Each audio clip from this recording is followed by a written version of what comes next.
नमस्कार दोस्तों, मैं doctor Gaganpreet Singh, assistant professor, department of community medicine, Guru Gobind Singh medical college, Faridkot, spiritual doctors for holistic health में doctor Sandeep Jot और डॉक्टर रंजन के बिहाफ से आप सभी का स्वागत करता हूं। हम लोग पिछले 6-7 महीने से स्वामी बुद्धपुरी जी को मिलने के प्रयास कर रहे थे, लेकिन क्योंकि स्वामी जी हिमालय में गए हुए थे तो इनसे मुलाकात संभव नहीं थी। तो हमारी खुशकिस्मती है, ये आए और इन्होंने हमारा निमंत्रण स्वीकार किया। तो स्वामी जी वैसे तो अध्यात्म वर्ल्ड में किसी परिचय के मोहताज नहीं है, फिर भी बता देता हूँ कि स्वामी जी जब सेकंड में थे तब से ही रामायण और गीता पढ़नी शुरू कर दी थी। इनका शुरू से ही स्पिरिचुअल लीडर्स को पढ़ने का, उनके ऊपर एक्सपेरिमेंट करने का शौक़ था। और क्योंकि ये साइंस और स्पिरिचुअलिटी को इकट्ठा लेके चलना चाहते थे तो इन्होंने दिल्ली आईआईटी में एडमिशन ली और एमटेक भी की बीटेक के साथ साथ।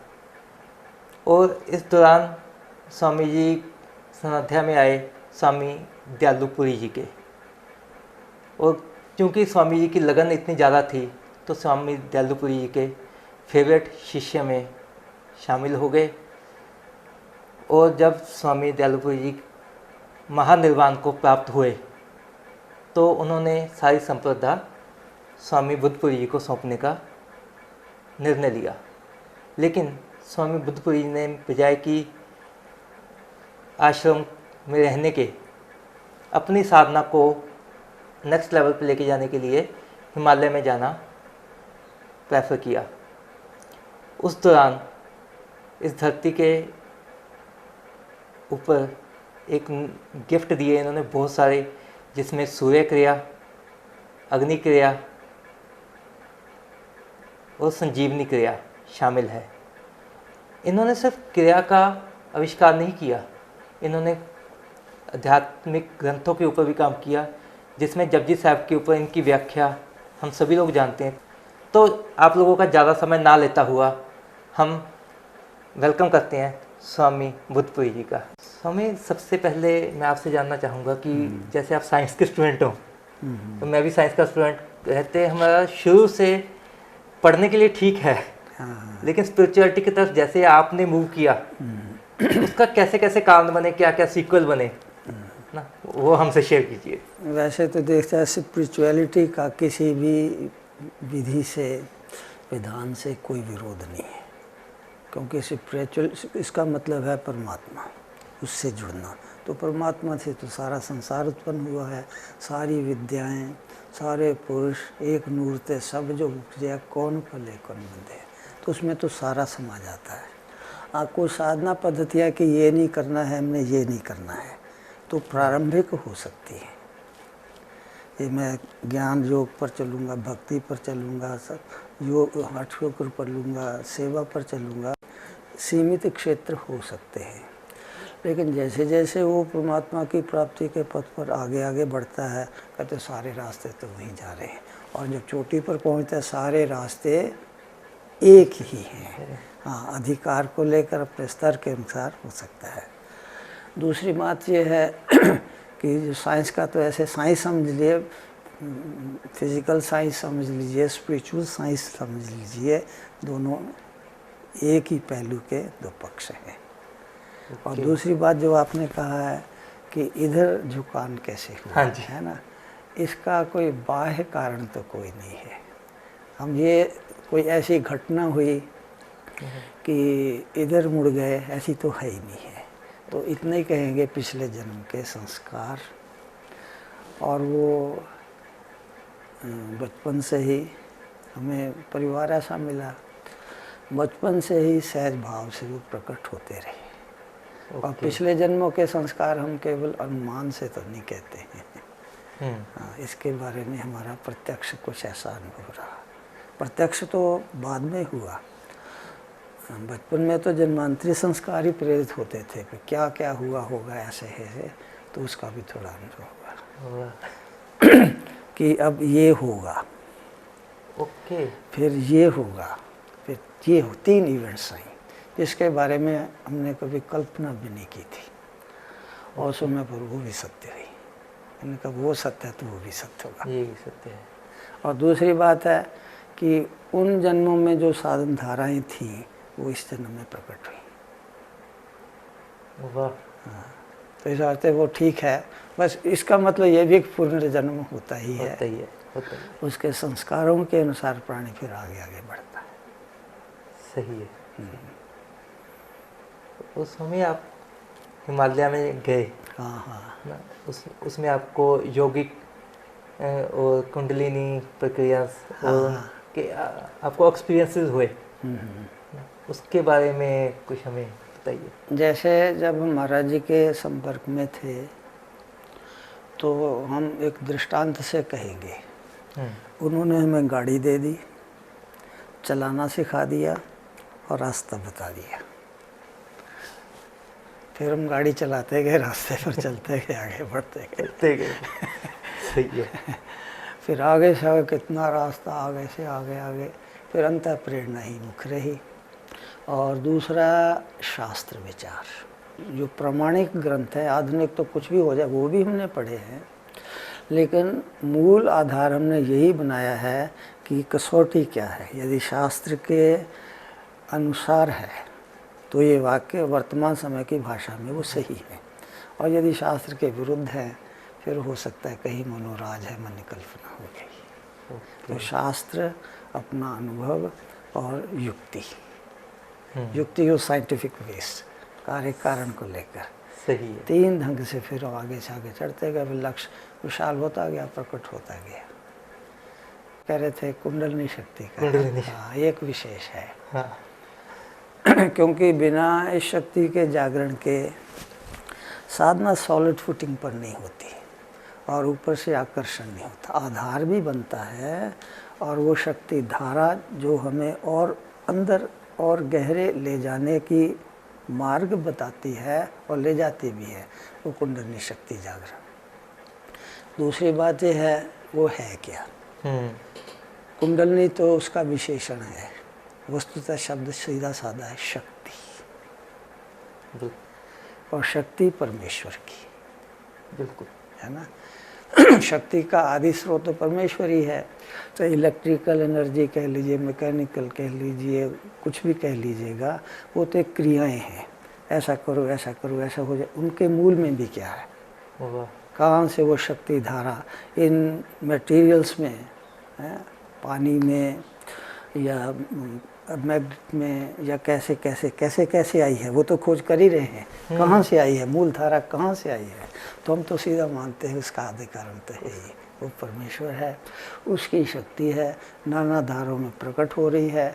और दूसरी बात ये है, उसके साथ संबंध जोड़ने का सबसे सहज, सबसे सीधा रास्ता है शरीर के अंदर। वही जो परमेश्वरी शक्ति है, उसका निवास प्रत्येक मानव के पिंड में है। क्योंकि साधना का एक ये भी सूत्र है, जो ब्रह्मांडे सोई पिंडे, है ना। जैसे बीज में वृक्ष होता है, इस ढंग से अभी वो शरीर विकसित नहीं है सामान्यतया। बीज है, बीज थोड़ा थोड़ा विकसित हो गया है, अंकुरित हो गया है, थोड़े तना सा बन गया है, टहनियाँ भी पूरा विकसित नहीं है। पूरा विकसित हो जाएगा तो सचमुच ही ये जो मानव पिंड है सीधा ब्रह्मांड का एक अभिन्न अंश बन सकता है। तो उसमें कारण है परमेश्वरी शक्ति का जागरण, क्योंकि उसी तो सारा ब्रह्मांड पैदा हुआ है। वहाँ वो खेल कर ही रही है, उसके मूल में परमेश्वर। क्योंकि परमेश्वर और परमेश्वर की शक्ति दो चीज़ें तो हो नहीं सकती है। तो शक्ति को साक्षात करने का सीधा उपाय मानव पिंड के अंदर। कुंडलनी वो एक विशेषण है।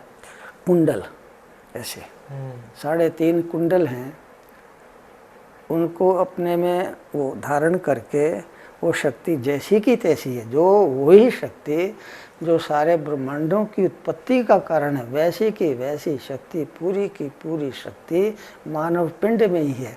लेकिन अभी उसको कहेंगे जागृत नहीं है, मोटी भाषा में कह देते हैं अभी वो जागृत नहीं है। अभी उसने अपने आप को, वो कुंडल 3-3.5 फेरे हैं, उसमें आवृत कर रखा है, लेकिन हम थोड़ा सा और इस भाषा को परिष्कृत करें, वो तो जागृति, अभी वो कहाँ सोएगी। परमेश्वर शक्ति सो गई हाँ। तो हम सोए हुए हैं। बिल्कुल बिल्कुल है ना, वो हम सोए हुए हैं इस वास्ते उसका संबंध नहीं। तो हम जागृत होने की कोशिश करें, वो तो हाथ बढ़ाकर गोद में बिठाने के लिए तैयार है। तो यही कह देंगे कुंडली शक्ति का जागरण हुआ, या उसका जो साधक है उसके साथ मिलन हुआ, तो हम सोए हुए हैं। बिल्कुल। तो पहला कुंडली शक्ति के जागरण में जो साधना है, हमें जागृत होना है। प्रायः प्रचलित है धारणा है कि ये क्रिया करेंगे, ये क्रिया करेंगे, वो बाद की है। पहले तो क्रिया करने वाला कौन है ना। जैसे पहलवानी करनी है तो पहले पहलवान बनना पड़ेगा ना। दवाई देनी है तो पहले डॉक्टर बनना पड़ेगा ना। डॉक्टर दवाई देगा ना। बिल्कुल। दूसरा थोड़ा, पहले हम डॉक्टर बनेंगे तो लोगों का इलाज करेंगे।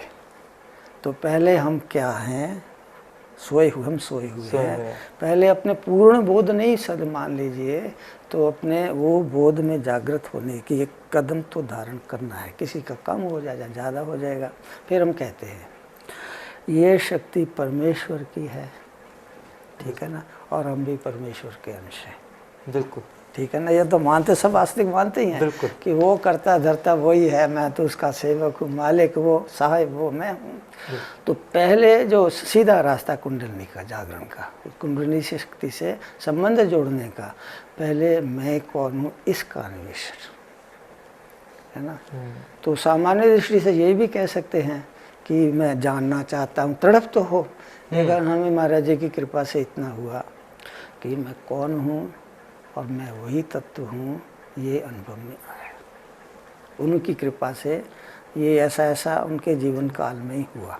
तो यहाँ से फिर सही यात्रा चली है। पहले मैं कौन हूँ, है ना। सही है। फिर उसके बाद वो विश्वव्याप होते होते फिर वो मैं कौन हूँ जो ऐसा बोध है, ब्रह्म बोध है, वो बुद्धि में अवतरित हुआ।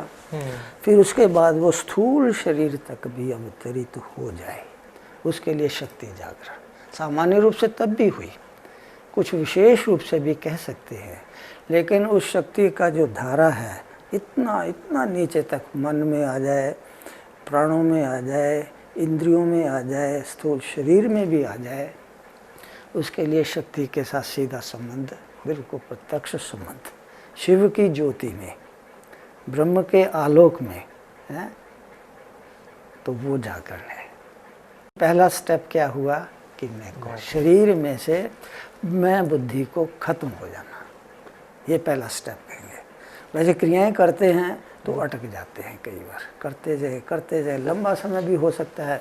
पुराणों को अंदर कर रहे हैं, मन बाहर है ना। तो वो साधनाएं हैं जो हम इस ढंग से जो अपना अनुभव के आधार पर कह रहे हैं।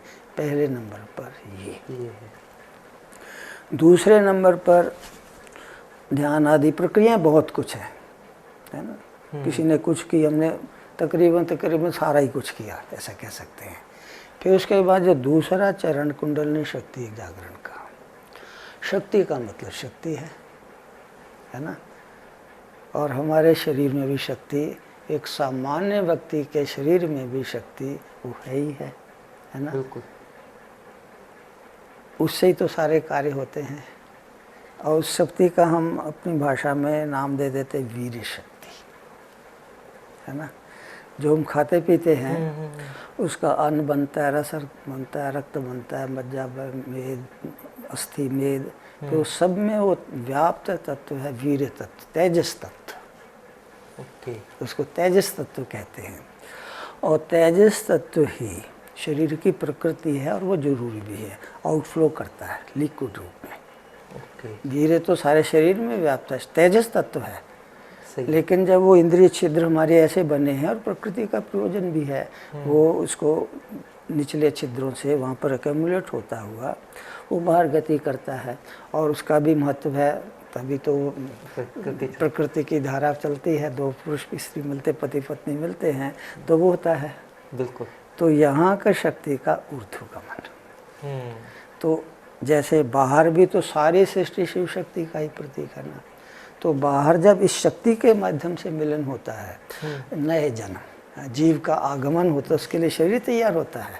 इसी प्रकार यदि वो शक्ति का ऊर्ध्वगमन अंदर ही हो जाए, शक्ति का मूलाधार स्थान, जैसे तो हम ही कहते हैं ना उधर शिव का स्थान है, सही है। यदि दोनों का इस शरीर में मिलन हो जाए तो विश्वमय शरीर भी बनना शुरू हो जाएगा। इस शरीर में ही है, दूसरे के शरीर की जरूरत नहीं है। सही है। इसी शरीर में ये शरीर ही गर्भ बनेगा और शिव शक्ति का शक्ति जागृत हुई है और शिव से मिलन करती है। यहाँ थोड़ा उल्टा हो जाएगा, क्योंकि बाहर तो दूसरे रंग से है ना, पुरुष से स्त्री, यहाँ क्या शक्ति शिव से मिलन के ऊपर उठती है और शिव आधार तो वही है। तो यहाँ पर सहस्त्रार में उसका एक चरण यहाँ पूरा होता है जब मिलन होता है। तो शरीर के अंदर कई चक्र ग्रंथियाँ आदि आदि, तो वो प्रत्यक्ष है। वीर शक्ति का ऊर्ध्वगमन, ये ब्रह्मचर्य इसका नाम है। खाली मानसिक ही नहीं, प्राणों के स्तर पर नहीं, सचमुच ऐसा है। और इसके बारे में प्रसंगानुसार जो कह देते हैं कि ब्रह्मचर्य का मतलब क्या है, मन से चिंतन नहीं करना, ये नहीं करना, वो ये करना, और फिर भी वीर बाहर सब में हो गया, ऐसे अगर निकलता चलता। और कई साधु महात्मा भी कह देते हैं कि ये तो शरीर का धर्म है ना, शरीर का धर्म है, घड़ा पानी से भर गया, निकलना ही निकलना है। और आजकल का जो भौतिकी विद्या है ना, वो भी यही कहती है ये तो शरीर का धर्म है। बल्कि आप लोग तो नहीं है, कुछ पाश्चात्य जो बिल्कुल नास्तिकवादी है, वो कहते हैं भी जितना जो बाहर निकलेगा उतना शरीर स्वस्थ होगा। ऐसी थ्योरी हम पढ़ने में हमें मिलती है। फिर अच्छा खाओ पियो और जितना बाहर होगा, जो अवस्था जितना होगा उतना खाओ पियोगे, शरीर मजबूत होगा। तो एक स्तर पर वो गलत नहीं है, एक स्तर पर वो गलत नहीं है। उससे क्या होगा, स्थूल शरीर में चेतना ज़्यादा जागृत होगी, इंद्रिय छिद्र बाहर के और पूरे खुलने शुरू हो गए और अच्छी खुराक खाएंगे। और ये नहीं कि वो पागलों की तरह इधर उधर सेक्स, वो तो खैर मतलब कोई नहीं, नियंत्रित करें, उसमें कोई परहेज नहीं करें, धर्म के अनुसार करें, अच्छी खुराक खाएंगे तो शरीर स्वस्थ रहेगा। और दूसरी बात है, और मन में तो वासना उठ रही है ना, मन में तो उल्टा सीधा सोच रहे हैं, ऊपर से नहीं करना, वो नहीं करना, रो खड़े हो जाते हैं। आयुर्वेद भी कहता है, आजकल के डॉक्टर भी कहते हैं, बिल्कुल सही बात है ना। तो ब्रह्मचर्य इन सब दोनों से अलग है ना। वो तो सचमुच ही वीर्य जल रूप में बनेगा, वो नहीं बनेगा तो निचले अंग तो सूख गए, वो तो सूखने तो नहीं चाहिए। तो बनेगा भी, निचले आधार तक वो वीर्य का निर्माण होता रहेगा, लेकिन साथ ही वो ऊर्ध्वगमन भी होता रहेगा। ऊर्ध्वगमन का पथ वो नया बनाना होता है।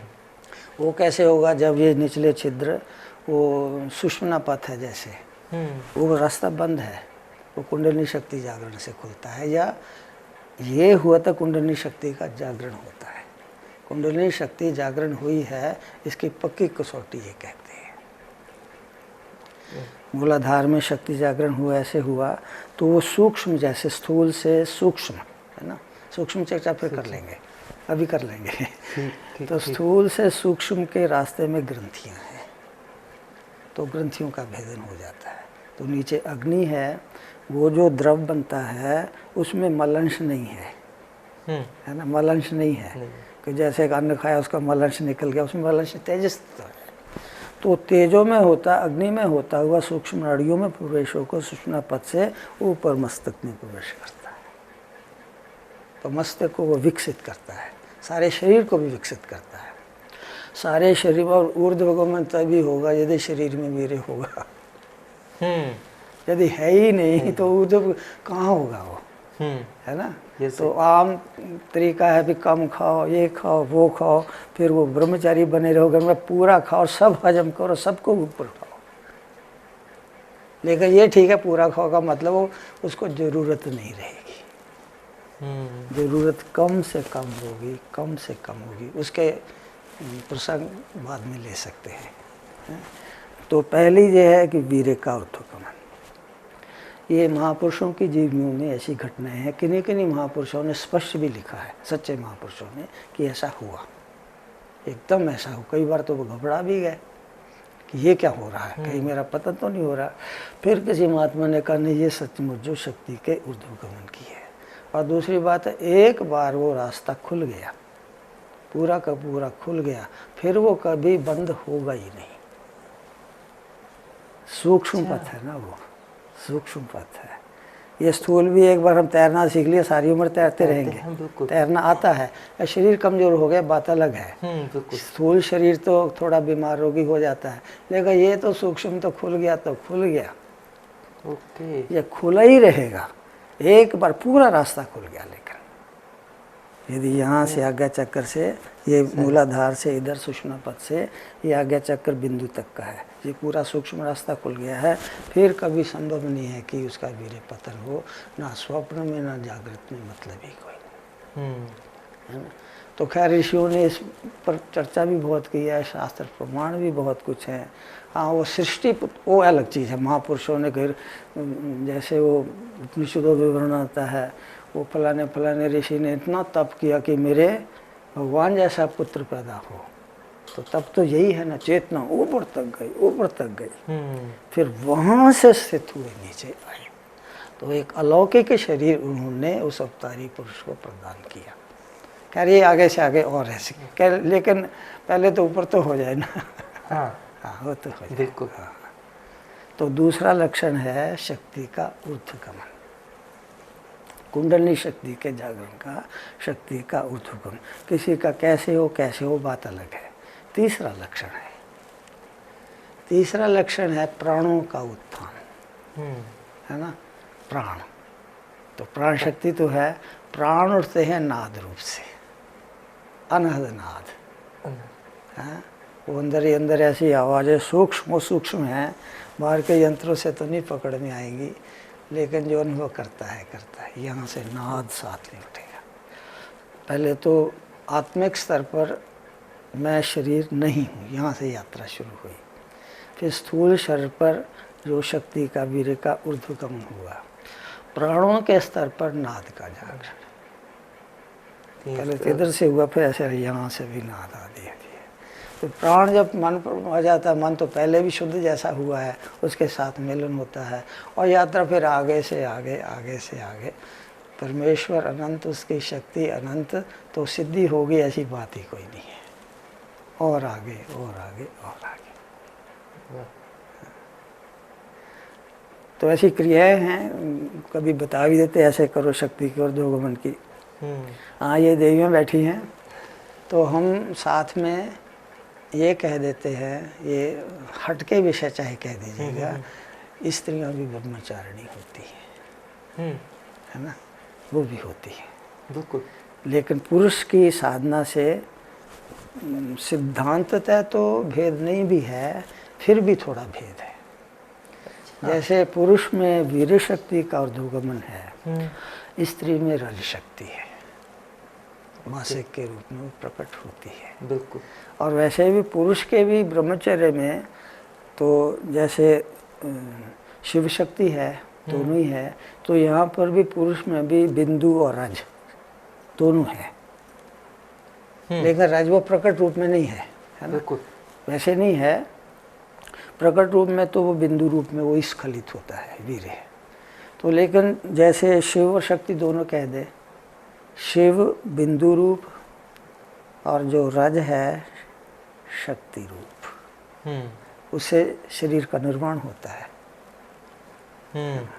जैसे वो स्त्री पुरुष का मिलन होता है, रज वीर्य का होता है, तो रज शक्ति रूप है। उन दिनों 9 मास के लिए स्त्री ब्रह्मचारिणी होती है, बिल्कुल।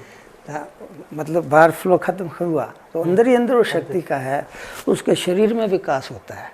तो प्रसंगानुसार हम अपने आप, प्रसंग चल ही रहा है, तो स्त्री की ब्रह्मचर्य साधना, तो वो जब वो माता बनती है तो कम से कम 9 मास के लिए तो वो पक्की ब्रह्मचारिणी है। ब्रह्मचारिणी का मतलब है रज शक्ति उसके अंदर ही अंदर संचित होती है और नीचे फ्लो करती है, है, वो किस रूप में हो वो बात अलग है, लेकिन वो शक्ति है। शक्ति के द्वारा शरीर का माता का खाया पिया सब उसमें प्रवेश करता चला जाता है। जो भी शिशु बढ़ रहा है 9 मास तक वो बढ़ उसके चला, और उसका फल क्या है? माता में एक सेवा भाव, प्यार का भाव, त्याग का जब माता बनते ही वो सहन शक्ति है, माँ बन गई है, पालन पोषण की शक्ति उसमें आ जाती है, तो वो शक्ति के जागरण का ही फल है दरअसल। उसमें भी है, लेकिन ऊर्ध्व रेतस भी स्त्रियां हो सकती हैं, वो भी हो सकता है। ओके, वो भी है। तो कोई सीधा चले कि इस ढंग से मैंने संसार में सेवा धर्म आदि जागरण सीधा ही मैंने ब्रह्मचारिणी बनना है, तो वो रज शक्ति का भी ऊर्ध्वगमन करेगी। थोड़ा लंबा नहीं हो जाए तो थोड़े से स्टेप और जोड़ देते हैं। पुरुष का जो वीर्य का ऊर्ध्वगमन है उसमें भी रज शक्ति और वीर शक्ति का मिलन है। स्त्री में भी वो ब्रह्मचर्य की जो साधना है उसमें भी रज और वीर्य का मिलन है, लेकिन प्रधानता गुणता का भेद है। बिंदु का स्थान जो वीर्य का मूल स्थान है वो आज्ञा चक्र है, रज का स्थान तो नाभि ही है। रज मतलब जो क्रिया शक्ति है, यहाँ पर पुरुष में भी है क्रिया शक्ति है, तभी तो नाड़ियाँ खुलती है, ये करते श्वास आता है, सब कुछ आता है। बिल्कुल।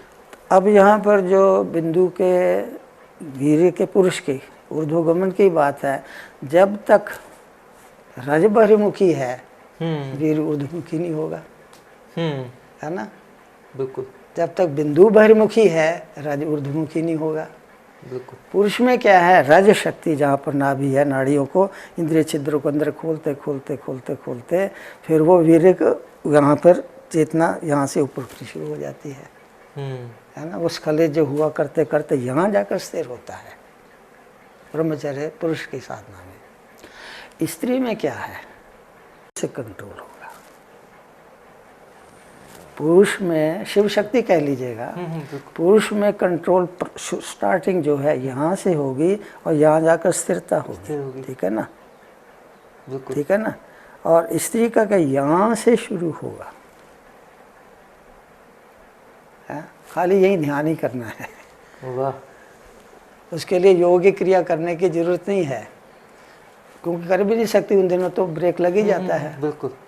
तो जैसे जैसे ये जागृत होता चला जाएगा रज शक्ति का ऊर्ध्वगमन हो जाएगा अपने आप ही। हाँ, सहज भाव से। ठीक है, वो लंबा पथ है, ऐसे करते करते करते तो फिर ऐसे दृष्टांत सुनने में आए हैं कि बिल्कुल युवावस्था 27-28 साल की अवस्था उसका मासिक बंद हो गया, कोई रोग नहीं। आनंदमयी का नाम मैंने सुना है, आपने सुना होगा, उसके ऐसे हुआ। ओके। तो पहले वो 24 जन्मांतरीय संस्कार थे और वो 27-28 वर्ष की उम्र में, उससे पहले 7 महीने के लिए बंद हुआ, उसके पहले थोड़ा थोड़ा, उसके बाद फिर हुआ ही नहीं, और शरीर बिल्कुल स्वस्थ है। वो क्या है, यहाँ से लेकर अंदर अंदर का रास्ता खुल गया उनका। तो और भी देवियों के दृष्टांत है, ऐसी और महासाधिकाएँ हैं उनका भी। हमारे कहने का मतलब यही था कि पुरुष और स्त्री शरीर रूप में एक ही परमेश्वर शिव शक्ति के तो अंश हैं। जो साधना ये पुरुष कर सकता है तो स्त्रियां भी कर क्यों नहीं सकती है? कोई भी क्यों नहीं कर सकता है यदि रास्ते का बोध हो जाए। जैसे स्थूल शरीर है, जब इंद्रिय छिद्रों से चेतना अंदर जानी शुरू हो जाएगी तो शिव शक्ति का मिलन हो गया है। तो ब्रह्म रूप में, परम शिव रूप में, जहाँ से ये 2 भाग, जैसे एक चना है 2 हिस्सों में बट गया, वो स्त्री पुरुष हो गया, है तो मूल तो एक ही है, मूल तो एक ही है। ठीक। तो स्वामी आपने काफी पथ दिए, सूर्य क्रिया, हाँ, अग्नि क्रिया, ठीक है, और जीवनी क्रिया, है ना?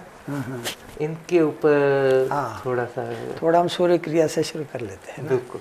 तो आम शब्द प्रयोग किया जाता है सन गेजिंग, है ना?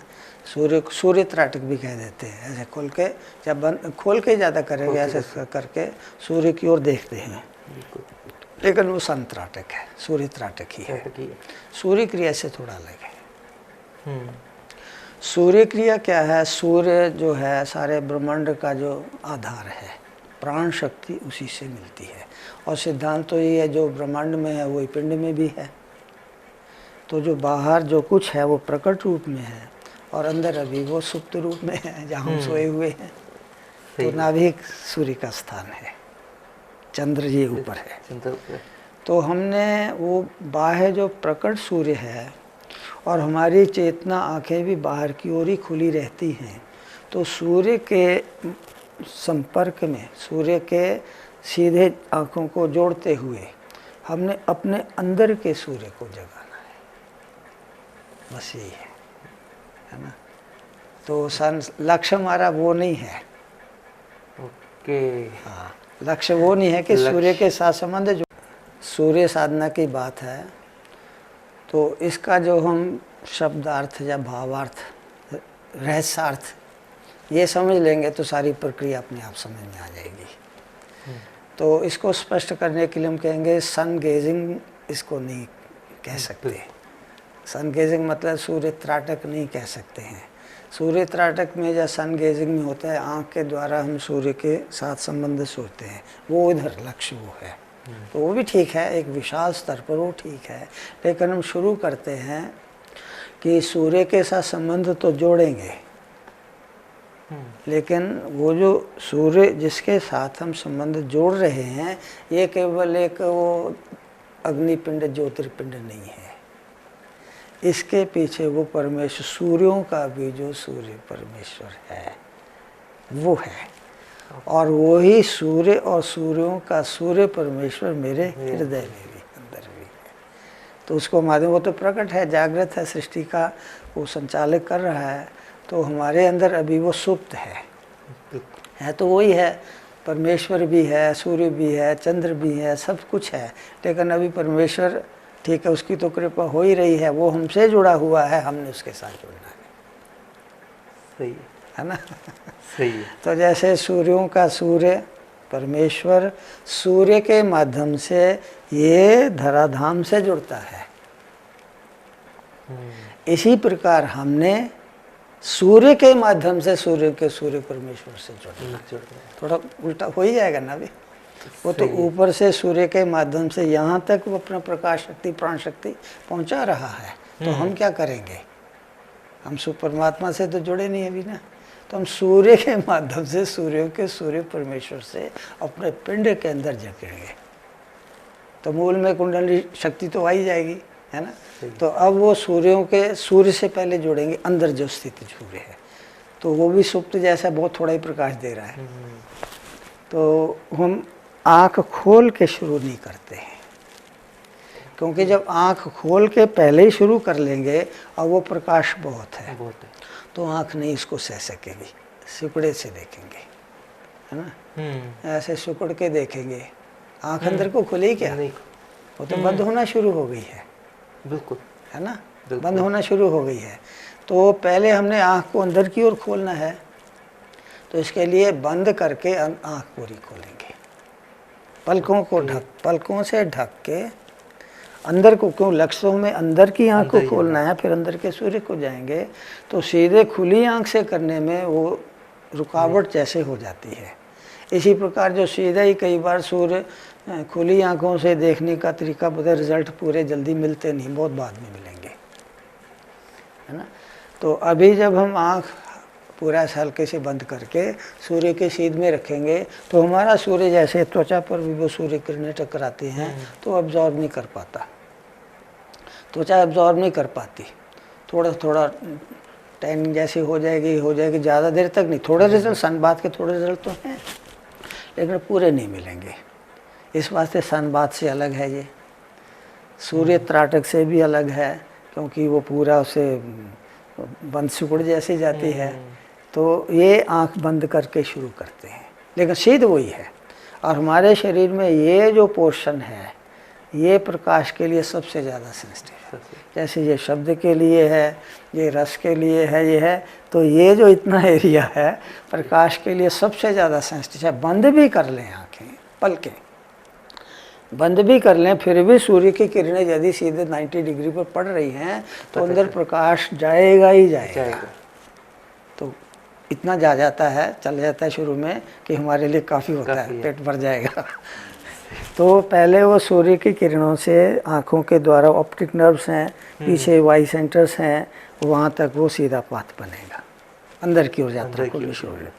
तो दिमाग थोड़ा सा एक्टिवेट हो जाएगा अंदर की ओर। बाहर की ओर तो बहुत क्रियाशील होता ही है, हाँ। ये सोचना वो सोचना भी नींद नहीं आती, अच्छा, है ना। अब जो अंदर की ओर एक्टिवेट होगा, है ना, तो सबसे पहला इसका जो रिजल्ट है गहरी नींद। ओके। सूर्य साधना का जो स्टेप है, पहले सबसे पहला गहरी नींद आएगी। और नींद एक परमात्मा का इतना बड़ा वरदान है, वाकई जितनी गहरी नींद आए, अंदर जो शक्ति स्रोत है उसके साथ हम जुड़ते हैं, उठते हैं बिल्कुल तरे ताजे, हल्के हैं, प्रसन्न, और कहते बड़े आराम से नींद है, सब दुख दूर हो गए। और दर्द भी हो, कितना इंजेक्शन लगा दो, नींद में चला जाए तो ठीक हो जाएगा, सही है। हैं। तो नींद कुदरती बिल्कुल अंदर गहरे आ जाती है। ये नहीं कि बहुत लम्हा, शुरू में ज़्यादा भी आ सकती है। तो इसी वास्ते जो सूर्य साधना, वो तो रात को तो नींद आएगी। सूर्य साधना का जो समाप्ति का चरण है, बाद में आप सो जाओ, वहीं पर लेट जाओ, चाहे कमरे में आके 10 मिनट कम से कम आपको सोना ही सोना है, नींद आए ना, रिलैक्स होना है। तो सूर्य किरणें जो यहाँ पर इकट्ठी हो गई थी, अभी पूरी यदि एब्जॉर्ब नहीं हुई है तो शरीर में हजम होनी शुरू हो जाएगी। खाना खा के थोड़ा आराम तो करना ही चाहिए ना। सही है, सही है। तो ये दूसरा चरण ही है। तो पहले नंबर पर दिमाग विकसित होना शुरू हो जाएगा, आराम की नींद आएगी, और जो नींद में हार्मोन्स हैं वो काफ़ी जो पैदा होते हैं, तो वो सारे और ज़्यादा सेक्रेशन हो जाएगी। अंधेरे में होते हैं ना, कोई क्या सेरोटोनिन ऐसे कुछ हार्मोन्स होते हैं, तो मेलाटोनिन है, तो वो अंधेरे में ज़्यादा सेक्रेट होते हैं, बच्चों में बहुत ज़्यादा होते हैं, तो वो ज़्यादा सेक्रेशन हो जाएगी। तो उससे फिर थोड़ा सा रिलैक्स हो गए हैं। अब वैसे भी रात को रिलैक्स हो जाते हैं, तो सारे इंद्रिय छिद्रों का, कान से, आँख से, ऐसे ऐसे सब मल बाहर निकलता है। आँख में ये हो जाता है, कफ में, गले में मल आ जाता है, और नीचे भी शौच बाद में जाते हैं आमतौर पर, यही है ना, क्योंकि शरीर रिलैक्स हो गया है। नींद में शरीर रिलैक्स हो गया है। हाँ, ये कि खाना खाने के तुरंत बाद सो जाए, वो बात नहीं है। यहाँ तक पहुँच जाए, इंटेस्टाइन में जाना शुरू हो जाए, 2-3 घंटे में जैसा समय है, उसके बाद सो जाओ। तो फिर बाकी का काम जो है, जितना उसको मिलना था, बाइल वगैरह जो रस मिलने थे, अब धीरे धीरे रिलैक्स हो गया है, तनाव नहीं है, तो मल फटाफट नीचे जाना शुरू हो जाएगा। भागते दौड़ते तो नहीं गड़बड़ होते था, सुबह पेट भी सही हल्का हो जाएगा, है ना। दिमाग रिलैक्स हुआ, शरीर का मल सारा जो बाहर निकलना चाहिए निकलना शुरू हो गया, हाजमा बढ़ जाएगा, पाचन सुधर जाएगा। तो 2 चीज़ें, हाजमा, रिलैक्सेशन, है, और उसके फिर रोग निवृत्ति शुरू हो जाती है।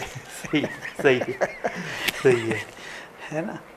और वैसे रोगों की निवृत्ति के बारे में, जैसे कुछ लोग, आम ही है कि माइग्रेन जिसको ऐसे हो, उसको सूर्य में नहीं निकलना चाहिए, पर ऐसा माना जाता है। ओके। कि कहते भाई अब माइग्रेन है, सूर्य धूप में नहीं जाओ। तो हमारे पास ऐसे आए बंदे, उसको कहते मुझे तो माइग्रेन है, मुझे तो मना किया गया है कि धूप में नहीं जाना। हमने कहा बैठ के साधना करो, फिर बात करते हैं। वो श्रद्धा वाला था, किया करते करते वो ख़त्म हो गया, माइग्रेन ही गायब हो गया। हाँ, क्योंकि वो सूर्य में जाते यहाँ नसें सिकुड़ती हैं, है ना। हमने खोली हैं, हाँ, वो अंदर खुल गई बस, खुली है। सीधा सा। और स्किन एलर्जी, सन में एलर्जी है, हम सूर्य में नहीं जा सकते, हमारी स्किन ऐसी सहती नहीं है, तो सूर्य में नहीं जा, हमने कहा करो, क्योंकि वो स्किन एब्जॉर्ब नहीं कर सकती सन रेस, एलर्जी है। हमने तो आंखों के द्वारा अंदर ले जानी है। ओके। तो वो जो सूर्य के ऐसे एक्सपोजर से रोग जैसे बढ़ते थे, ऐसे होते थे, उसको हजम करने से ठीक हो जाए। जैसे विष की दवाई, हाँ, शुद्ध किया हुआ विष है, सही है। तो ऐसे धीरे धीरे फिर धीरे धीरे जैसे भी करते जाओ अंदर जाता चला जाएगा। आज मैं ठीक हो गया, नींद ठीक हो गई है, मन खुश होना शुरू हो गया, तो सारे रोगों का इलाज होना शुरू हो गया। हाँ, वो सूर्य क्रिया योग है, नाभि की क्रियाएं भी करते हैं, श्वास की क्रिया करते हैं, आँखों की क्रियाएं करते हैं, फिर वो मुद्राओं से आवाहन करते हैं, मंत्रों का उच्चारण करते हुए फैलाते हुए हाथ कि सूर्य किरणें हमारे उत्तरोत्तर और प्रवेश कर जाए। वो तो सूर्य साधना की विधि है, सिद्धामृत सूर्य क्रिया योग। तो सिद्धामृत सूर्य क्रिया योग का अर्थ ये है, सूर्य क्रिया योग तो ये हो गया, सिद्ध अमृत, अमृत का क्षेत्र ये है, सूर्य चंद्र का लक्ष्य हुई है। अच्छा, संजीवनी क्रिया है। संजीवनी क्रिया, ठीक है ठीक है। उसके बाद थोड़ा वैसे ये हमारी इन्वेंशन कोई नहीं है ये तो सनातन काल से सब साधनाएं आती चली जा रही हैं, लेकिन वो समय की आवश्यकता के अनुसार जो हमारे पास ऐसे आते रहे, अपने ही रूप आते रहे, तो उनको देखो कि हम कर रहे हैं तो ये भी आगे बढ़े। तो उनके लिए फिर उनके हिसाब से वो ऐसे करो ऐसे करो ऐसे होता रहा। तो संजीवनी क्रिया भी उसमें से एक क्रिया है। संजीवनी का मतलब जो जीवन प्रदायिनी है, तो श्वास की क्रिया है ये। ओके। इसमें मुख्य रूप से संजीवनी शब्द का यदि अर्थ समझ लिया जाए, जैसे एक छोटा सा बच्चा है ना, वो श्वास लेता है और लेता पूरा भरा है। जैसे बच्चा श्वास लो तो श्वास लेता है तो यहाँ धड़कन है, यहाँ धड़कन है, एक श्वास से सारे शरीर स्पंदित होना शुरू हो जाता है। बच्चे का श्वास है पूरा गहरा, पूरा भरा हुआ, लेकिन उसका भी शरीर विकसित नहीं है, श्वास को वो होल्ड नहीं कर सकता, तो जल्दी जल्दी लेगा, जल्दी जल्दी ऊर्जा भरेगा। उसमें प्राण शक्ति अभी है, प्राण शक्ति बच्चे की इतनी है, लेकिन अभी इंद्रिय छिद्र बाहर की ओर नहीं खुले हैं। बच्चा जन्म लेता है, यहाँ से आगे तक नहीं देख सकता, सुन नहीं सकता, कुछ नहीं सकता। अंदर की ओर तो एक स्तर पर उसकी चेतना के विकास के स्तर के अनुसार अंदर की ओर तो सभी छिद्र खुले हुए हैं, लेकिन बाहर की ओर तकरीबन शुरू में तो सारे ही बंद हैं। ना भी चाहे था वो भी बंद हो गया। तो वो अंदर की ओर खुले हैं, बाहर की ओर बंद हैं। तो अंदर की जो उसकी जो जीवनी शक्ति है वो श्वास को पूरा खींचती है, हैं? लेकिन धक्का बाहर पड़ रहा है, खींचती अंदर से है, धक्का बाहर को पड़ रहा है। पड़ना चाहिए, यदि वो नहीं पड़ेगा तो आंखें पूरी कैसे खुलेंगी? धीरे धीरे, लेकिन जल्दी जल्दी। खाता कितना? थोड़ा थोड़ा दूध पीता है, बिल्कुल थोड़ा थोड़ा दूध पीता है, जल्दी जल्दी पूरा श्वास को अंदर खींचता है, और शरीर कितना फटाफट बढ़ता है। अभी 1 महीने के बाद बच्चे को देखो, इतना 2 महीने इतना, दिनों में जैसे महीनों में सालों में, उसके बाद फिर वो थोड़ा थोड़ा विकास, उसका शरीर का विकास रुक जाता है, श्वास भी रुक जाता है, श्वास भी वो नहीं रहता, श्वास भी वैसा नहीं रहता है, क्वालिटी वो नहीं रहती। हाँ, अब बाहरमुख होता जा रहा है। फिर उसके बाद समस्या और आ जाती है। कोई विरला ही हो उसकी बात अलग है, मन में बच्चा कुछ और सोचता है, बाहर कुछ और चाहता है, चालाकी थोड़ी सी हो जाती है, चाहे खाने पीने के लिए ही हो चाहे मम्मी से झूठ बोलता है, लेकिन खाने पीने के लिए, लेकिन ग्रंथि तो पैदा हो गई, तो वो भी चलो ठीक है। बड़े होकर फिर और कॉम्प्लेक्सिटीज पैदा हो जाती है कि मन में कुछ और ही है, लक्ष्य कुछ और ही है। तो ये मूल कारण है श्वास के अधूरेपन के। मन है ना, मन अंदर चेतना बंद जैसी होनी शुरू हो गई है। तो श्वास यदि उथला हुआ है तो वो संजीवनी श्वास खत्म हो गया है, जिसके द्वारा इंद्रियों का, शरीर का, वो ऊर्जा का सारा जागरण होता जा रहा था, वो फिर रुक जाता है। और खैर वो एक रहस्य, क्यों रुका वो पता लग है, ठीक है ना। तो लेकिन एक स्तर पर जाकर वो, हाँ एक स्तर पर हो जाए, बाद में हो जाए कोई बात, पहले हो जाए तो गड़बड़ हो जाता है। तो संजीवनी क्रिया क्या है? वो जो मूल श्वास है उसको फिर स्टोर करना है, भरा पूरा श्वास। तो क्रियाएं तो बाद में शुरू होंगी, पहले तो हमें भरा पूरा श्वास लेना आना चाहिए। ये तो वैसे क्या है, जैसे आम श्वास लेते हैं, ये डायफ्राम है ना, वो ऊपर को सिकुड़ता है ना, तो फेफड़े और सिकुड़ गए, पेट अंदर को चला गया, है ना, श्वास भरते हुए पेट तो और सिकुड़ गया, फेफड़े ऊपर को उठ गए, लंग्स और सिकुड़ गए, तो जितना वो लंग्स श्वास को खींच सकते हैं उतना निकल पाते। तो क्रियाएं कोई द्वारा भी हो जाएगा, लेकिन पहले सबसे संजीवनी क्रिया, वो श्वास भरने की जो क्रियाएं हैं, उसको करने के लिए हमें भरा पूरा श्वास लेना आना चाहिए, है ना। उसके लिए सीधा सीधा है, ऐसे लेट के यहाँ हाथ रख के करो, बाहर रख के करो, ऐसे करके करो कि ये जो पेट भी है, जब श्वास भरेंगे तो डायफ्राम नीचे जाएगा तो बाहर पेट आएगा, तो करना नहीं है। शुरू में प्रॉब्लम आएगा, पेट फैलना चाहिए, करना नहीं है, अभी अपने आप आएगा। जानबूझ के पेट ही फैलाते जाएंगे तो फेफड़ों में कहाँ जाएगा, है ना।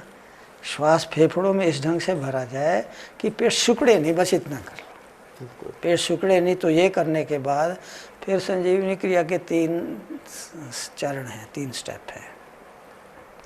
एक तो वो खड़े होकर करते हैं, जिससे कि सारे शरीर में वो श्वास फैलना शुरू हो जाए।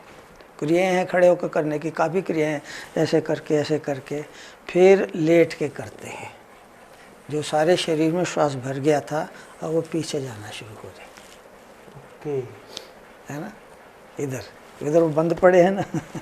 फिर बैठ के करते हैं, जो सारे शरीर में फैल गया और पीछे तक भी चला गया है, फिर बैठ के वो मस्तक में प्रवेश करना शुरू कर जाए।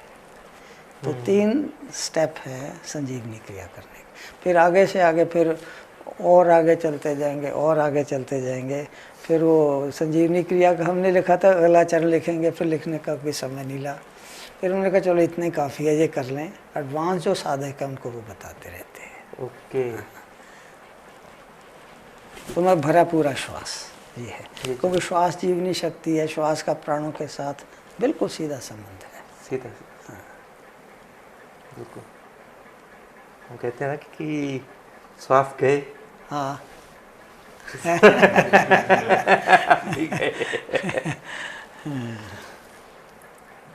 श्वास तो, हाँ श्वास का तो है, एक श्वास भरा जीवन है, एक श्वास ही जी। एक श्वास।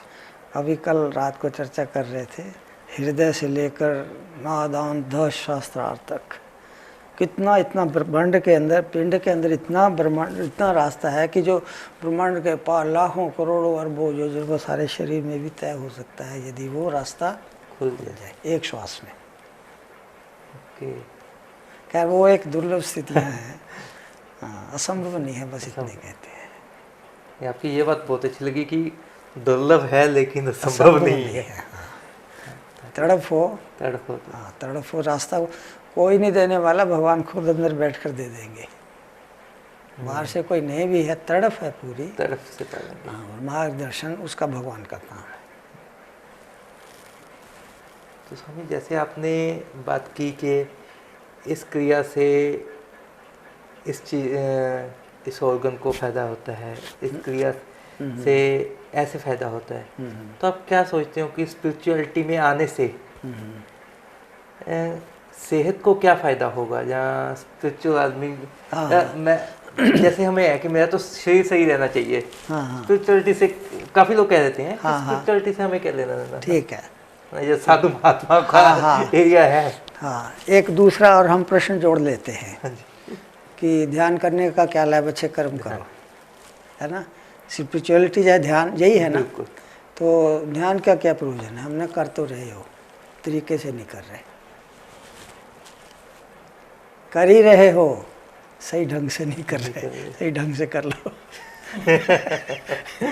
यही स्पिरिचुअलिटी है, यही ध्यान है। जैसे श्वास ले ही रहे हैं, सही तरीके से ले लो। सोते ही हो, सही तरीके से सो लो। स्वप्न लेते ही हो, सही तरीके से ले लो। कर्म करते ही हो, सही तरीके से कर लो।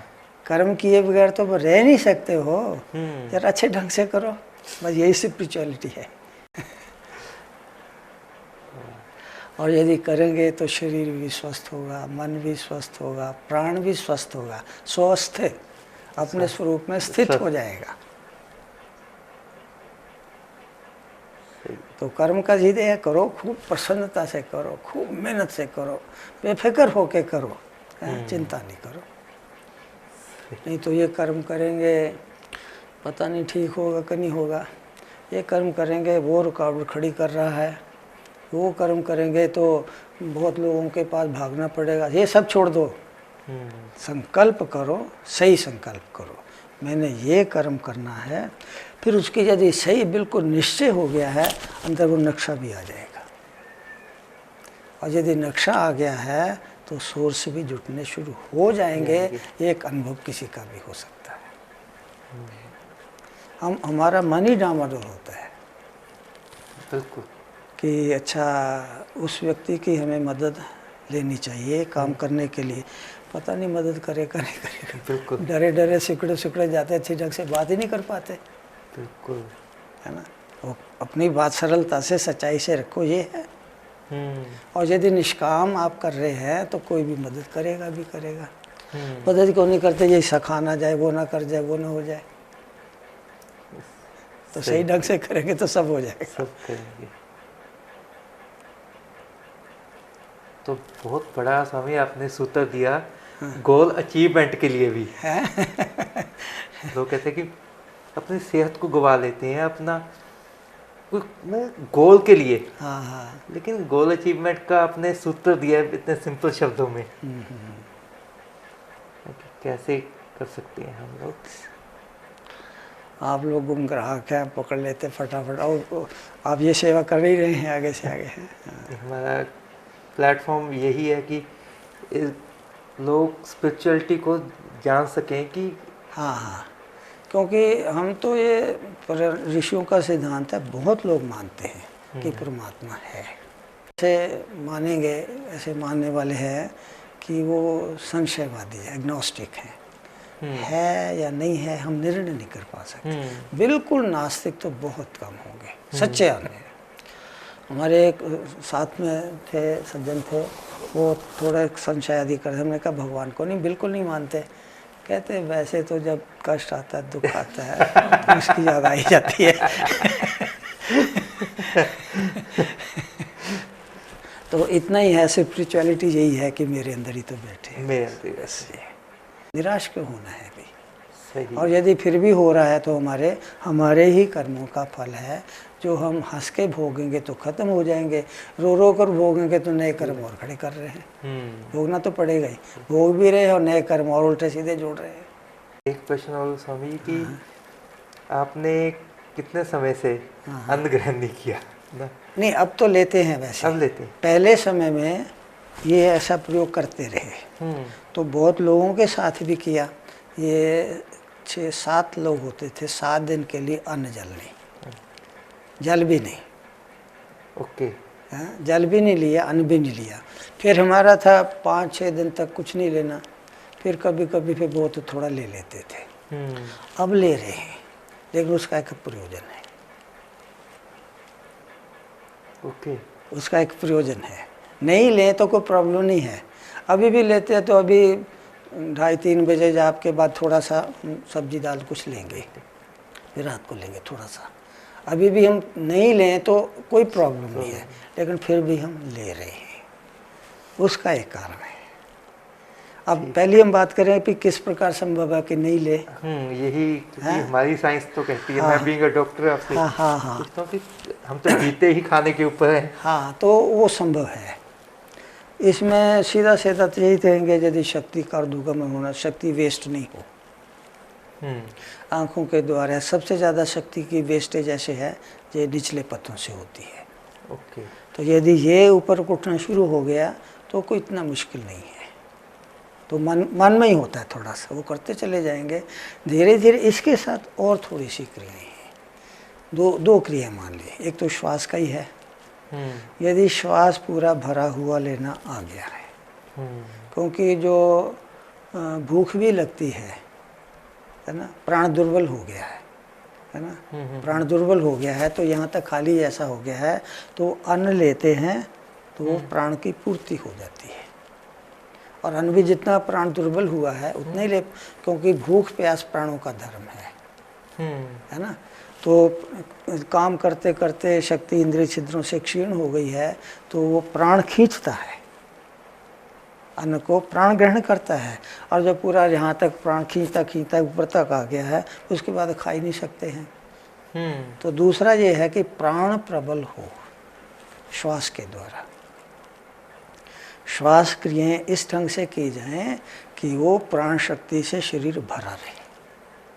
एक तो शक्ति का व्यय नहीं हो, दूसरा है प्राण दुर्बल नहीं, श्वास की क्रियाएं हैं, तीसरी और मुख्य क्रिया वो है। तो ये तो हुआ कि प्राण क्षीण नहीं हुआ, इंद्रिय शक्ति क्षीण नहीं हुई, ये तो निषेध बाधक हुआ ना। हमें कुछ आहार क्या लिया, वो आहार नहीं लिया हमने, बाहर का नहीं लिया है। तो खेचरी मुद्रा होती है एक, खेचरी मुद्रा का नाम यदि सुना होगा, तो खेचरी मुद्रा होती है जैसे जीभ के द्वारा हम रस यहाँ पर सेक्रेट होता है, तो वो रस जो है जीभों में ग्लैंड्स में होता है, वो रस ही भोजन को शुरू में पचाने का यही काम करता है, फिर और रस पैदा होते हैं। खेचरी मुद्रा को उल्टा कर कपाल कुहर में ऊपर ले जाकर वो रसों को ज़्यादा सेक्रेट करते हैं, और मुझ कह लीजिएगा तो रसपान करता है, रसपान। उसके द्वारा फिर पानी के बगैर भी रह सकते हैं। तो खेचरी मुद्रा है ऐसे, जीभ उल्टा के, तो वो जीभ सीधे यहाँ पर नेसोफेरिक्स में से होते हुए सीधा वो दशम द्वार का भेदन करके ऊपर पहुँचती है। तो जहाँ से वो मेलाटोनिन आदि पिट्यूटरी बॉडी है, तो वहाँ को वो एक्टिवेट करती है। तो वो तो मास्टर ग्लैंड है, तो वहाँ से रस, फिर और भी रस है, वो तो रस शरीर का पोषण करते हैं। तो मुख्य फिर ये है, और सबसे मुख्य तो वही है कि मैं ही चैतन्य आत्मा, है ना। मुख्य तो वही है।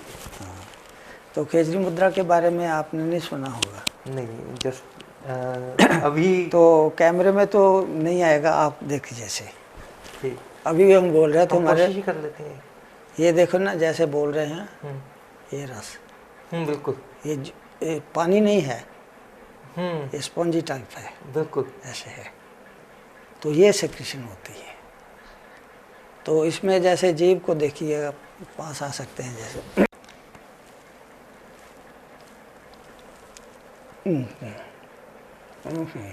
आँख अंदर पर वो चला जाता है, वो वहाँ से वो रस मिलने शुरू हो जाते हैं। जैसे बच्चा थोड़ा सा दूध पीता है ना, शरीर बढ़ता है, ये थोड़ा से भी थोड़ा है, लेकिन शरीर का विकास होगा।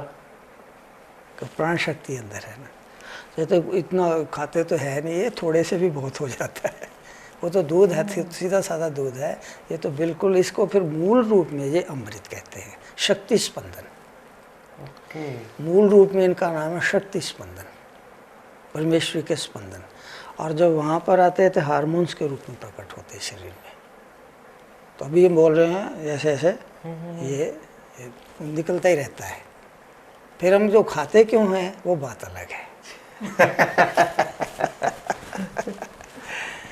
वो खाते हैं, वो एक महायोग की एक साधना है, उसके लिए है। ओके, वो अपनी नीड के लिए नहीं, वो मतलब शरीर के, स्थूल शरीर के स्तर तक, इंद्रिय छिद्रों के स्तर तक और बाह्य वायुमंडल तक भी परमेश्वरी शक्ति के स्पंदनों को अवतरित करके प्रकाशित करना। वो इसी बात है, हिमालय में भी चले जाते हैं कई बार, यहाँ भी आते तो वही लक्ष्य है। ओके, यदि छोड़ दे तो ठीक है, लेकिन हम चाहते हैं कि इंद्रिय छिद्र भी बाहर की और अभी पूरे खुले ही रहें। अब जब करते करते नख यहाँ से लेकर वो करते करते रस से पूर्ण हो जाएगा, फिर उसकी ज़रूरत नहीं रहेगी। फिर ये लोग पीछे पड़ जाए तो खाना पड़ेगा। सही है, सही है, सही है। मैंने वैसे एक असामान्य व्यक्ति के लिए हम इतना कह सकते हैं, जब वो भोजन करे है ना, मन को शांत रख के, तो थोड़े से भी काम चल जाएगा, थोड़े से भी पूरा काम चलेगा। पूरा चलता है। पहले बात प्रसन्नता से खाए, दूसरी बात है भूख लगने पर खाए, स्वाद से खाए, बिल्कुल खाए, ऐसे नहीं कि बेस्वाद खाना है, ये नहीं खाना वो नहीं खाए, लेकिन प्रसन्नता से खाए, भूख लगने पर खाए, और थोड़ा सा श्वास का ध्यान कर ले, क्योंकि जब भी कोई प्राणी भोजन करता है तो श्वास ऊपर को उठता है ना। ये है 12 अंगुल है, खाते समय पता नहीं 18-20 अंगुल चला जाता है, वो थोड़ा सा नीचे कर ले, यहाँ भरा पूरा श्वास खाते हुए भी यदि चला सके, है ना, तो जो खाएगा नीचे तक पूरा चला जाएगा, पेट जल्दी भर जाएगा, पोषक भी पूरा होगा।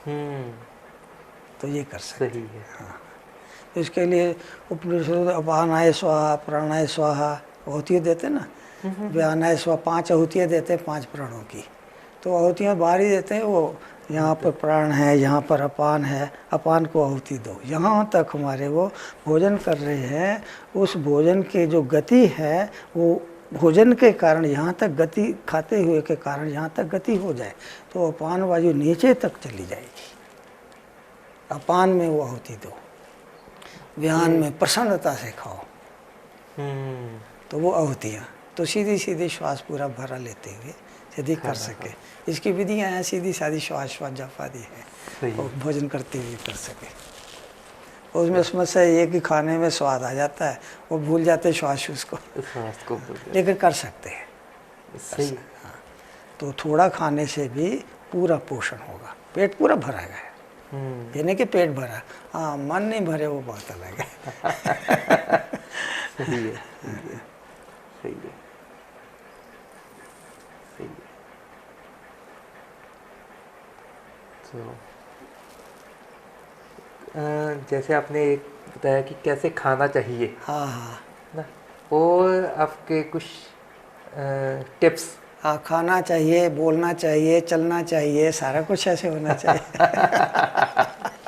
देखना कैसे है, सब कुछ ऐसा होना चाहिए, है ना। हाँ, बोलना तो सीधा है, जरा कंठ से बोलो, वो गुस्से में बोलता ना, ऐसे बाहर से ऐसे जीभ निकलती है, आँख निकलती है ना, तो वो थोड़ा सा सही, यहाँ से कंठ से बोलने की कोशिश करें, है ना, बस इतना ही है। चलते फिरते चल रहे हैं, देखें कदम ताल श्वास की दे लें, है ना, चलते हुए श्वास भरते हुए लेफ्ट राइट करते हैं तो श्वास के साथ, है ना, जब आदत पड़ जाएगी फिर अपने आप श्वास चलेगा, तो बातचीत करते हुए चल रहे वो बात अलग है, लेकिन चलते हुए भी वो श्वास, थोड़ा सा श्वास पर ध्यान दो, रिलैक्स होकर आराम से चले, है ना, ऊपर ऊपर ऐसे कंधे उछलते चल रहे हैं, हाँ। थोड़ा नीचे कर लो, ऊपर भी करो, जितना ऊपर उतना नीचे।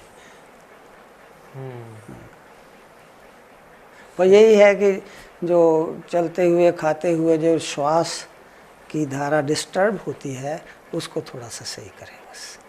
सोते समय भी ये है, सोने से पहले थोड़ा सा अपना ध्यान कर ले, परमात्मा का कर लें, और थोड़ी श्वास की क्रिया हल्की हल्की कर लें, जिससे गहरा श्वास चला जाए, क्योंकि जब नाभि एक्टिवेट हो जाएगी तो नींद गहरी आ जाएगी, और ये धारणा करें मैं भगवान की गोद में जा रहा हूँ। पहले योजना जितनी बनानी है बना ले, कल ये करेंगे वो करेंगे वो करेंगे, आगे हरी इच्छा, अब मैं तो भगवान की गोद, हरी की इच्छा गोद में जा रहा हूँ। सही। और श्वास की क्रिया कर ले थोड़ा सा, क्योंकि ये कई बार देखते हैं श्वास की क्रिया पूरी करे, क्योंकि नींद इसी वास्ते नहीं आते कि तनाव है, तनाव। तो यदि नाभि से नेवल ब्रीदिंग करेंगे, ऐसे श्वास की क्रिया एक ही सेट कर ले, ऐसे कर लें तो थोड़ा सा नीचे आ जाएगा, रिलैक्स हो जाएगा, नींद गहरी जल्दी आ जाएगी। नहीं तो थोड़ी नींद आती, स्वप्न आए, फिर वो आए, धीरे धीरे कई 3-4 घंटे के बाद फिर पूरी गहरी नींद आती है, किसी को फिर फटाफट वो गहरी चला जाएगा। तो बस आम जो खाना पीना चलना बोलना है, इसमें थोड़ा श्वास को सही रखें बस, और मन को भगवान की सेवा कर रहे ये समझते हुए बोले बस। सही।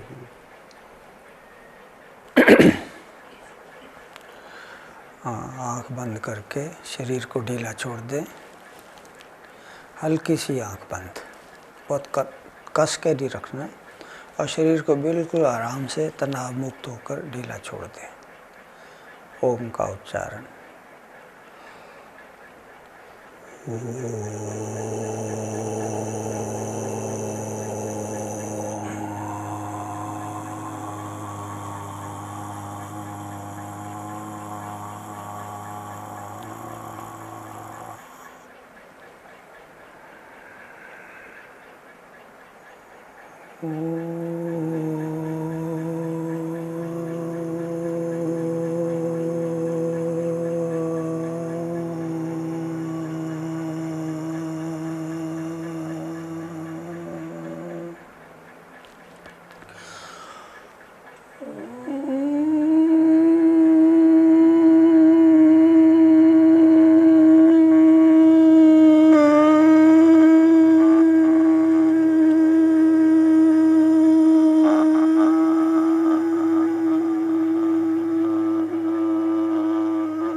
दोनों हाथ हृदय पर रखते हुए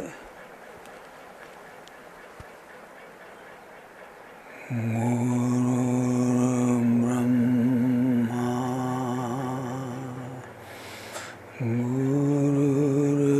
गुरुर्विष्णु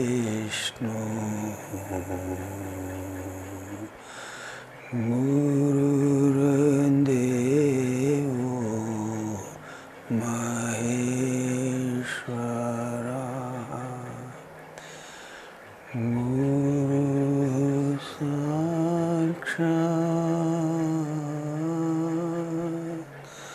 परम ब्रह्म तस्मै श्री गुरवे नमः।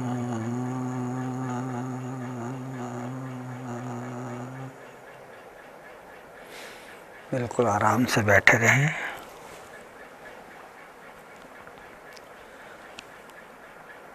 ये समझ लें जो अगम का पथ है, जो आनंद प्राप्ति का आनंद रूप पथ है,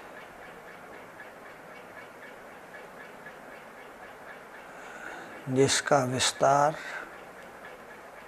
मेरे पिंड के अंदर और ब्रह्मांड तक व्याप्त है और ब्रह्मांडातीत है, उस पथ पर चलने का मन रथ है और पथ सीधा बनता है जब श्वास पूरा भरा चलता है।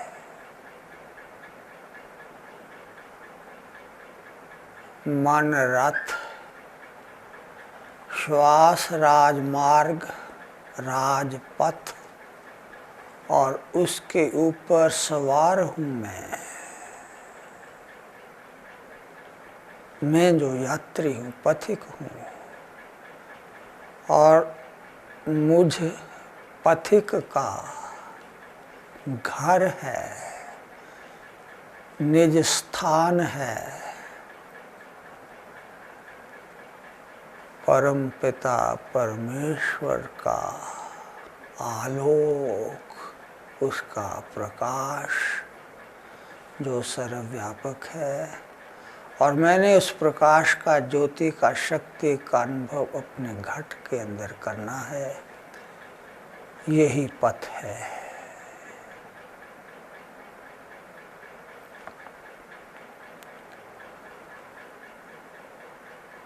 तो ये धारणा करें, संकल्प करें, मन में निश्चय भरें, मैं परमात्मा का अंश हूँ। उसकी ज्योति मुझ में प्रकाशित है, मेरे हृदय में विराजित है। यदि अनुभव नहीं भी हो रहा अभी तो चिंता न करें, चिंतित नहीं हो। सीधे सीधे तो मानते हैं कि परमात्मा है, सीधे सीधे तो स्वीकार करते ही हैं कि परमात्मा है, और ये भी हम मानते हैं कि मैं हूँ, परमात्मा भी है और मैं भी हूँ। बस इतना ही करना है। मेरा परमात्मा के साथ एक रिश्ता है। रिश्ता तो है ही भाई। जब मैं मानता हूँ परमात्मा है, जब मानता हूँ ये मैं हूँ, तो रिश्ता तो अपने आप ही बन गया, क्योंकि परमात्मा है, ये मैंने मान लिया है। पर इस मान्यता को थोड़ा सा और नज़दीक कर लें कि वो परमात्मा का अंश मैं हूँ। जब मान लिया परमात्मा है, विश्वास है, श्रद्धा है, मैंने माना है, श्रद्धा है, यहाँ से साधना का प्रारंभ हो गया है। अनुभव हो चाहे ना हो कोई फिक्र नहीं, बस मैं जैसा भी हूँ, जैसा कैसा भी हूँ, मैं तेरा हूँ। बस ये धारणा कर लें।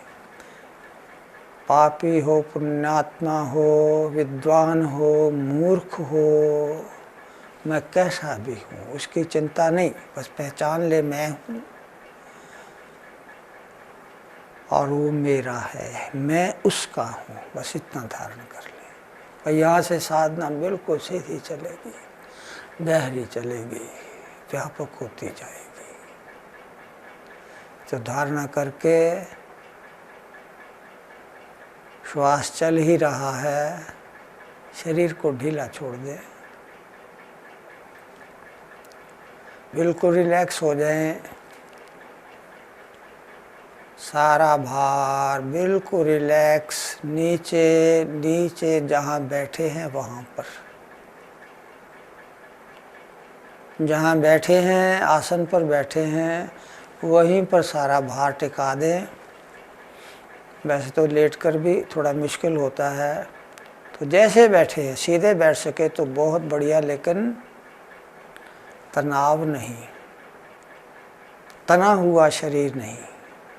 सीधे बैठ सके बहुत बढ़िया, लेकिन बिल्कुल रिलैक्स, बिल्कुल ढीला, और बैठ जाए सारा भार शरीर पर।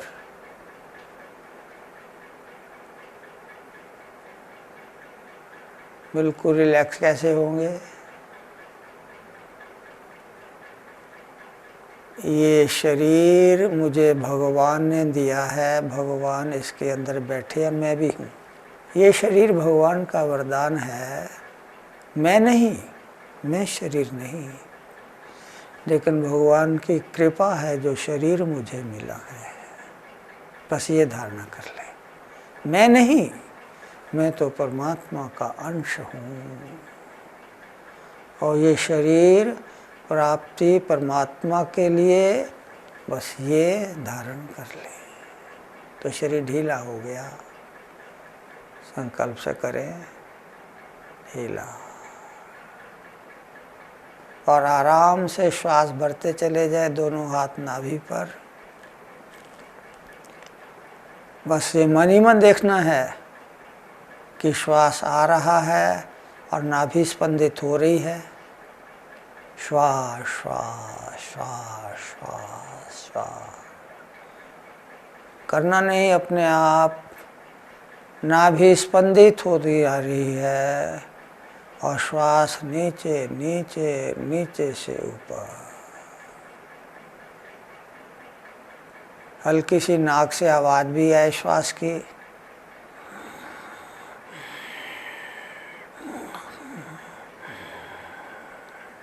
नाक से श्वास के भरने छोड़ने की आवाज़ आए और नाभि श्वास भरते हुए पूरी विकसित हो और श्वास छोड़ते हुए सूक्ष्म में लीन।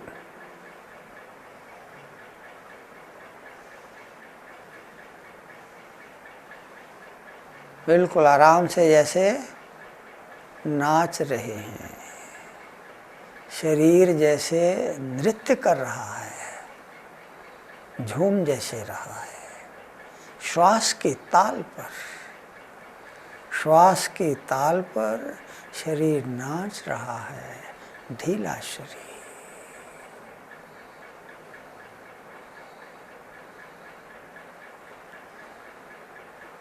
आंखें हल्की बंद और आंखों को अंदर करते हुए इस नर्तन को देखते चले जाएं, सूक्ष्म आंखों से। आंखें बंद हैं और आंखों के द्वारा मतलब बाहर से चेतना समेटकर मन ही मन को भ्रूमध्य में केंद्रित करें। दोनों आंखों के मध्य भ्रूमध्य, वहाँ पर मन के द्वारा वहाँ पर मन को स्थित करते हुए ये देखें शरीर नाच रहा है श्वास की ताल पर। देखते जाएं, देखते जाएं, ये अद्भुत नृत्य है, उसका अनुभव करते चले जाएं।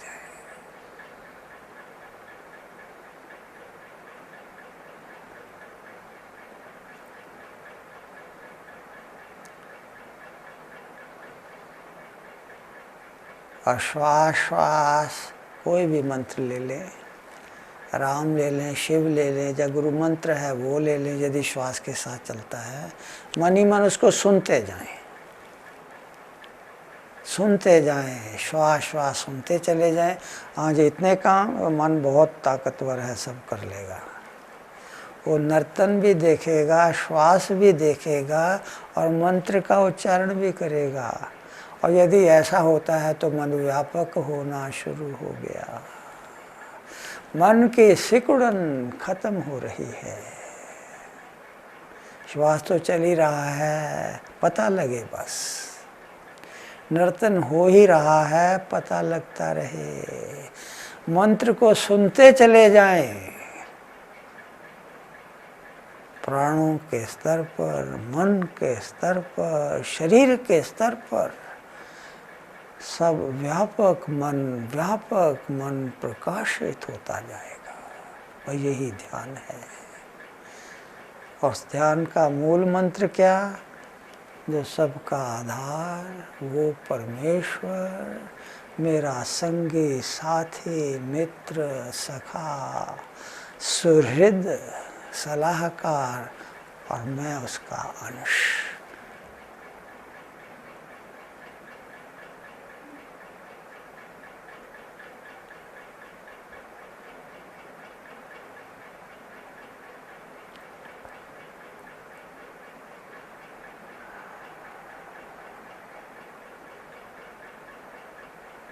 श्वास भरते भरते थोड़ा थोड़ा पूरा भरें और रोक लें थोड़ा थोड़ा, 2 second, 4 second, 5 second, 10 second, 15 second, जितना रोक सकें। श्वास रोकें और शरीर को ढीला छोड़ दें। जहाँ श्वास रुके वहाँ कोई तनाव नहीं हो।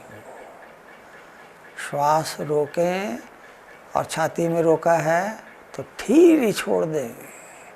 और जहाँ श्वास रोका और ढीला छोड़ दिया, वो श्वास सारे शरीर में फैल जाएगा।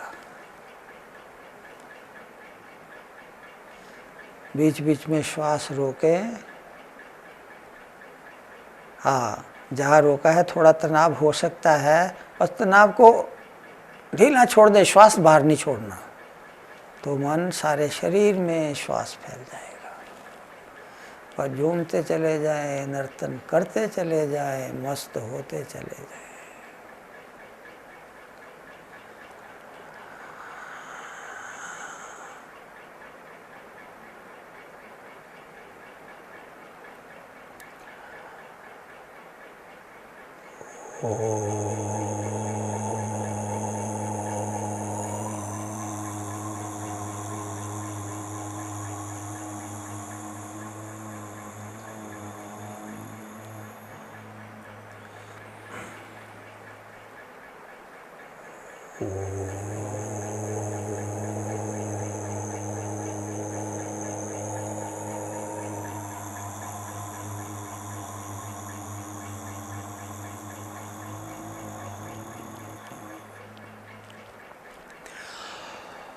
जैसे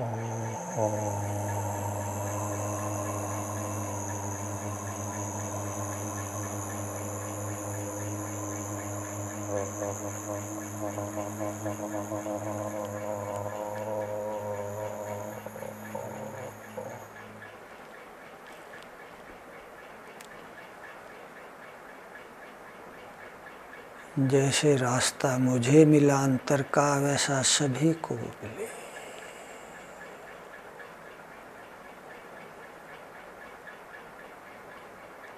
सभी के दुख निवृत्त हों, दुख निवृत्ति के रास्ते पर वो चले। आनंद स्वरूप परमात्मा की प्राप्ति हो, सुख की उपलब्धि हो। जैसे मैं शास्त्र पर चल रहा हूँ वैसे और उससे भी बढ़कर और भी चले, सभी चले। सर्वे भवन्तु सुखिनः, सर्वे सन्तु निरामयाः, सर्वे भद्राणि पश्यन्तु, मा कश्चित् दुःखभाग् भवेत्।